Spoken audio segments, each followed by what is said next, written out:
It was unthinkable that I, and Shadow Assassin, would push myself to the limit to protect my sister, bringing her with me as we painstakingly climbed to become one of the global top 100 powerhouses. Yet my sister, a fanatical celebrity follower, wasn't grateful. Instead, she felt I was merely controlling her and dictating her life. Soon after, a few players, including Zhang Li, arrived at a general store in the game. That Shadow not only refused me but dared to threaten me, Zhang Li seethed. Once I get back to the real world, I'll track them down and end them. A player suddenly volunteered. My name is Mao Li Jun. I think I've figured out the trick to leveling up fast. Does that 10 million cash offer still stand? Of course it stands, Zhang Li replied. Spill it. Mao Lijun quickly explained. To level up fast, you have to dump all your initial attributes into agility. That makes us faster than the crawlers. Do you understand now? Zhang Li's eyes lit up. You've definitely got something, but you're still a cut below Shadow. I can give you a maximum of 5 million cash. I'll wire it the moment we're back in the real world. Mao Lijun was ecstatic. The silver grade boss kill. Meanwhile, I had reached the coordinates of the cursor. As expected, the creature had already evolved to silver grade and seemed to be attempting further advancement, since an evolution from silver to gold takes 7 or 8 hours. I didn't bother waiting. I instantly shot a vicious dart, followed by a phantom strike, and immediately re-entered. Shadow Step. A silver boss has 2 or 3 times the health of a bronze one, but it would only take me 2 or 3 darts to kill it. However, the cursor is a magic-type boss with mostly high damage area of effect skills, so I immediately retreated after each dart launch, barely escaping its attack range. One mistake and with my current HP, I'd be instantly killed. I had to wait for the brief cooldown of Shadow Step and attack. During the boss's attack lag, immediately re-entering stealth to get out of its range. That was the only way to slowly chip away at the cursor's health. Now its health bar was almost empty, and it was trying to escape. But no matter how fast you run, you can't outrun my vicious dart. This was merely a death struggle. Wouldn't it be easier just to give up? After easily taking down the cursor, my level jumped 2 full levels to level 5, and I gained 4 evolution points. I immediately activated my Hand of Greed skill. I was rewarded with an additional 8 evolution points and 248 days of tradable lifespan, totaling 12 evolution points and 372 days of tradable lifespan from a single silver boss. The loot was also boosted from silver to gold grade, a testament to the power of my emerald grade, Hand of Greed, which had a 20% chance to increase the grade of my bonus loot. About 7 or 8 equipment items dropped. If only a storage ring would drop. But when I looked at the loot, I was momentarily stunned. Global chaos and official involvement. Meanwhile, Wang Meng's team members were relieved to be back in the real world.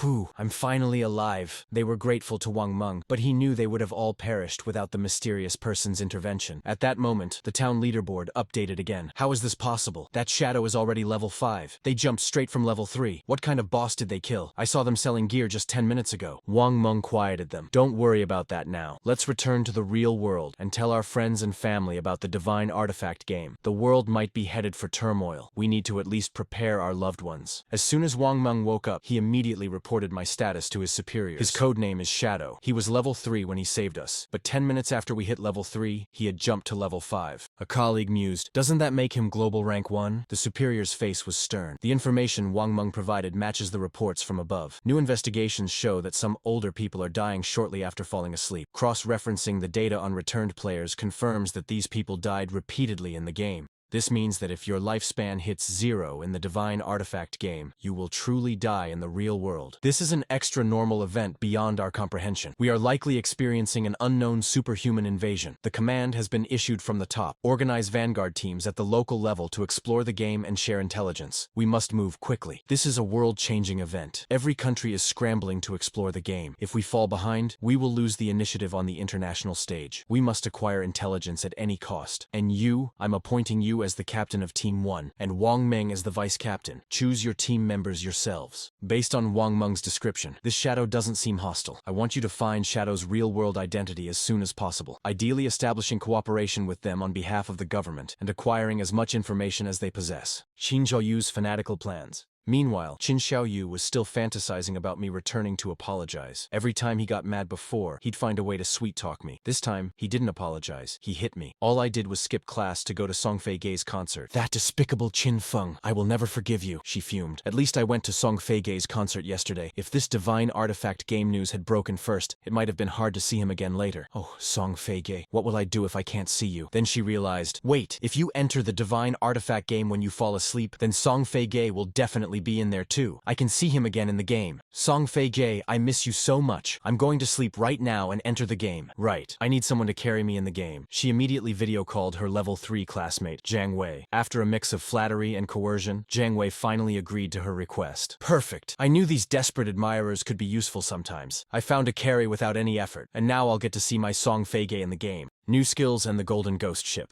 I made a shocking discovery when checking the loot. A golden grade cursed blade, usable by all classes. It had a +8 to all attributes, +26 to elemental resistance, and increased the weak point attack multiplier by 0.1, a total of 32 attribute points. The elemental resistance would be incredibly useful against monsters. I also received a silver grade assassin skill book, Blink Strike, which lets me flash in one direction, enter stealth, and strike enemies in my path 3 times. Each strike deals 100 extra attack power, and is guaranteed to count as a back attack, though it cannot land a weak point hit. This was a powerful AoE skill with mobility and stealth. I immediately learned it and evolved Hand of Greed to Diamond Grade. With 4 evolution points remaining, I could level Blink Strike to level 3. Though the cooldown wasn't reduced upon upgrade, Blink Strike alone could give me infinite stealth. The rest of the loot was mostly trash, save for a silver grade warrior skill book I could sell for cash. Just then, I heard a rustling sound behind me. Turning around, I saw a few level 4 segmented crawlers. Perfect timing. I decided to test the power of Blink Strike on them. Instant kill. My monster slaying efficiency had increased again. Using the vicious dart would require at least 2 shots to kill a single monster. The shorter the combat time, the lower the chance of an accident. My current tradable lifespan was 618 days, but I needed 900 days to extract a single piece of equipment or a skill to the real world. It looks like I'll need to reach level 10 before that's possible. I needed to go back and sell the gear I had. It was then that I spotted Jiang Li. Miss, it's time to pay the 5 million, Mao Lijun demanded. Jiang Li quickly replied, I'll give it to you immediately in the real world, and sell me all the tradable lifespan you have. I'll give you 10,000 cash for it. Mao Lijun agreed readily. No problem. See you in the real world later. He thought, even if the game affects lifespan, so what? I can farm life whenever I want. Only people like me, who convert game power into cash, are truly smart. I paid no mind to their transaction. My priority was increasing my strength. Since I was the first player in the entire server to reach level 5, I activated the town's teleportation array. This earned me 1 reputation point and 1 free daily teleport. Subsequent teleports would cost tradable lifespan, which I didn't have enough of yet. Activating one initial town's array is useless until someone from another town hits level 5 and activates theirs, allowing for mutual teleportation. I recalled that Song Fei was in the Firefly town in my past life, so I set a reminder. The moment someone activates the teleportation array there, I'll be instantly alerted. However, teleporting between starting towns is largely pointless. My main goal was to hit level 10 and then head to the Divine Relic continent, the true beginning of the Divine Artifact game. I set up a stall in the safe zone again. I'll take the Warcry skill book. I want that robe. I'll buy those boots. In less than a minute, I sold everything. This batch of items fetched a total of 650 days of tradable lifespan, bringing my total to 2,174 days. It was still far from enough to extract all my class, level, attributes, equipment, and skills to the real world. A woman then spoke up. Boss, I have a treasure. Do you want it? It was a 12-slot spatial ring that didn't occupy a ring or inventory slot. In my past life, a 12-slot ring would sell for at least 3,600 days of lifespan. How much do you want for it, miss? I asked. I don't want your lifespan, boss, she replied. I just want you to add me as a friend and help me kill a boss. I agreed without hesitation. Her codename was Black Plum Raccoon, completely unrelated to her appearance. Boss, she said, there's a gold-grade boss over there. I couldn't see it clearly because it was too far, but I saw a huge, dilapidated ship. A huge ship? I instantly thought, is it the Golden Ghost ship? This boss is extremely rare and drops incredibly useful special items. Whenever it appears, it causes a fierce battle for control among the major guilds. The Golden Ghost ship appearing in the starting town should be level 5, the easiest version to kill. To encounter the Golden Ghost ship so early in the starting town and have it drop a rare storage ring. It must be due to a member of Wang Meng's team. Could she be the one they called the Lucky Koi in my past life? Rumor had it that one of Wang Meng's team members had a Lucky Koi physique and could randomly stumble upon rare bosses, treasure chests, dungeons, and temples. I initially thought it was just a smokescreen, put out by the officials to hide their own intelligence, but it turned out to be true. I followed Black Plum Raccoon out into the wilderness, unaware that I was being tracked. Boss, that kid took a girl out of town, the tracker reported. The leader smiled faintly. Just a reckless kid. Can't wait to try and impress a girl. Unbeknownst to them, I had already detected the trackers. I activated a shadow step skill and vanished, leaving a bewildered Black Plum Raccoon behind. The leader saw I was gone. That kid got scared off, grabbed the raccoon and thanked me for the easy lifespan. Little did they know, I was in stealth right in front of them. Since you're asking for death, don't blame me. With a single blink strike, all 5 of them instantly died. Too bad. I only gained 12 days of tradable lifespan, just enough for 2 small monsters. Black Plum Raccoon was confused. Boss, where did you go? A few guys were following us, I replied. I sent them back to the fountain. Okay, miss, lead the way to the boss you mentioned. We soon arrived at a cliff edge. After confirming the golden ghost ship below, I jumped down without a second thought. The system indicated the boss would despawn in 45 minutes, so I had to be quick. I immediately used Blink Strike to attack the skeleton monsters, then shot a vicious dart at the ghost fire. Bell on the ship, that was the golden ghost ship's true weak point. Once the weak point is attacked, the ship's skeleton immediately controls the surrounding water, unleashing high-damage large area attacks. With my current armor, a hit from a water column would be instant death. Fortunately, my agility was high. After dodging the skeleton's attack, it summoned 12 corrupted water ghosts, each with the strength of a silver-grade boss. Facing this onslaught, most teams would instantly descend into chaos and wipe, but because I was in stealth, they couldn't find me. I just needed to adjust my angle to wipe out these water ghosts in one go. Watching the entire scene, Black Plum Raccoon's jaw dropped. Is this really Shadow, the rank 1 boss? He's making a gold-grade boss completely helpless. Just then, I told her, Little Black, I'm definitely going to die in a moment, but you don't have to do anything. Just wait for me to respawn. Black Plum Raccoon was confused. No way, boss. You have the advantage. And who is Little Black? My name is Black Plum Raccoon, not Little Black. That sounds like a dog's name. The reason I said I would die was that the Golden Ghost Ship releases an ultra-wide-range soul wave at half health, which stuns all creatures in the area for 5 seconds. I couldn't avoid it, so the water columns would instantly kill me. I would lose half my lifespan. When I respawned, a few players who had also died and returned saw the scene and cheered. That damn Shadow. People call him boss a few times, and he gets so inflated, he tries to solo a gold boss. He got what he deserved. The boss only has half health left. If we charge in and kill it, all that lifespan and the boss's loot are ours. The onlookers were instantly tempted, but the moment they stepped into the swamp, their vision changed to a view of the heavens, and they were teleported back to Bakertown. What the heck? That thing is too strong. We got instantly killed the moment we stepped into the swamp. How did Shadow get that monster down to half health? They cursed. Damn it. Too much loss. But their leader was stubborn. We're going back. We must steal the gold boss. Meanwhile, I had already revived and scoffed at the lifespan globes the players dropped in the swamp. They were overestimating themselves. I'd suffered here in my past life too. Fortunately, the Golden Ghost Ship only releases the stun once. Below half health, it only tries to evade when attacked, making it hard for regular players to kill. However, I had long since figured out its movement patterns. I could predict its evasive path and continuously attack using Blink Strike. Just then, those guys arrived again. To stop them from interfering, Black Plum Raccoon immediately started chanting a spell. The next second, a thunderstorm descended from the sky, and the leader was instantly reduced to a skull. This act infuriated the group. It's you again, you stinking woman! Kill her first, brothers! They shouted, charging at Black Plum Raccoon with their weapons. I, meanwhile, was focused entirely on attacking the boss. My damage was low, extending the combat time, which attracted yet another group of players. They were hiding by the swamp, planning to jump me after I killed the boss and steal my loot. Their plan was ambitious, but they miscalculated. The moment I killed the boss, I didn't rush to collect the rewards. I immediately entered stealth and stood to the side. A hunter emerged. He drew his bow, gathered power, and in a blink shot a nether raptor, which glided through the air for 3.5 seconds before diving towards my location. This was the hunter's exclusive anti-stealth skill. A regular assassin would be immediately revealed, but unfortunately for him, I was the strongest shadow assassin. My stealth level was higher than his anti-stealth skill. The hunter didn't find me and thought I had fled in fear, but just as they were about to approach the loot, I flashed behind them and immediately activated Blink Strike. After a flurry of blades, the 5 of them instantly turned into corpses. Finally, I could collect the gear in peace. The boss dropped 4,800 experience, raising my level to level 8, and I gained 7 evolution points. I evolved Hand of Greed from Diamond to Epic Grade, increasing the bonus loot chance from 200% to 300%. Better yet, the bonus loot now had a 100% chance to be upgraded by 1 grade. I was thrilled and immediately gathered all the glowing loot. With the triple reward triggered by Hand of Greed, I gained 21 evolution points and 648 days of tradable lifespan, plus 2 special items called Ghost Fire Bells. These items are not dropped upon death. Their active skill, Soul Scare, has a 6-minute cooldown and can stun all enemies within 100 meters for 3 seconds. Finally, it's my turn to control others. Just then, Little Black's distressed cry reached me. Boss, where are you? Come save me.